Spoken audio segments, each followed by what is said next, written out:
चलिए दोस्तों, next question. The list price of A scooter is 16,000.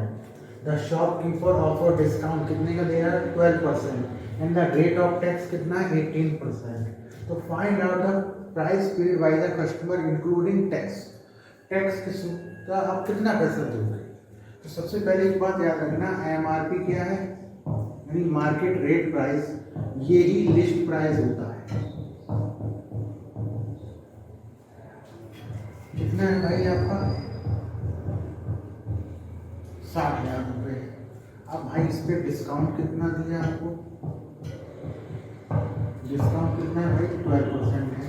तो आप सेलिंग प्राइस निकालिए एसपी, यानी एमआरपी 100 माइनस डिस्काउंट,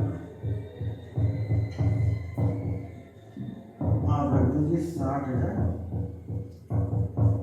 100 माइनस 12, जो दूरी से दो दूरी करेगी, ये आ गया। अब आप इसमें गुणा कर दीजिएगा, 8 6 48, 8 4 8 6 48 और 4 5, ये आपका इतने रुपये। अब इस पे आपको टैक्स निकालना, इंक्लूडिंग प्राइस, टोटल अमाउंट आपको निकालना। तो भाई आप क्या करेंगे? टैक्स निकाल दीजिए। तो तरीका होता है टैक्स निकालने का, तो टैक्स निकालने का क्या करेंगे?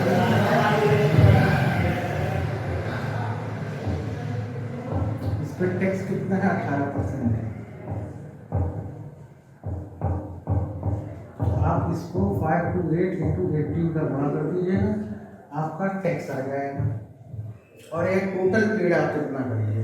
तो टोटल पेड के लिए आपको क्या होगा? एक तो तरीका है टोटल पेड का, आप एसपी प्लस टैक्स कर दीजिए। अब एसपी प्लस टैक्स कर दीजिए। सबसे पहले 5 to 8 into 18 कर दीजिए,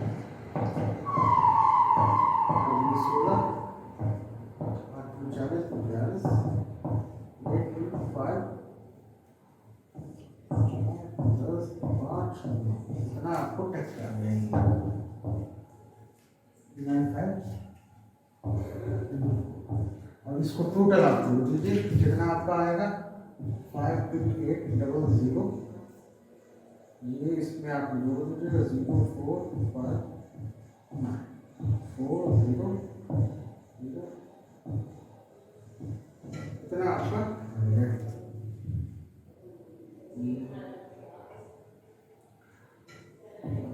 तो आपका टैक्स कितना पड़ गया भैया? एसपी 52800 प्लस टैक्स जोड़ के आपका आंसर आ जाएगा 62304। तो ये आपका टोटल पेड दिया। एक और इसका शॉर्टकट तरीका होता है, वो क्या होता है? आप क्या करिए, जैसे यहाँ से निकाल दिया एसपी, तो आप सीधा डायरेक्ट लिख दीजिए total paid. Total paid, total paid कैसे?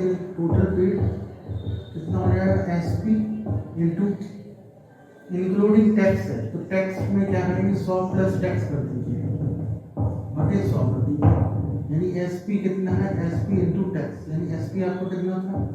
52800 इंटू टैक्स आपका 100 प्लस 12 18, 118 हो गया। 118 कर दीजिए, बटे 100 कर दीजिए। आप 528 पे इसका गुणा करेंगे, आपको सीधा आंसर डायरेक्ट आ जाएगा। ये आपको डायरेक्ट है, फिर आपको ये करने की जरूरत नहीं है। सबसे पहले एसपी निकालिए, एसपी के बाद टैक्स निकालिए, फिर दोनों को जोड़ दीजिएगा तो टोटल आ जाता है। तो ये आपका सेकंड क्वेश्चन है। अब थर्ड क्वेश्चन देखिए।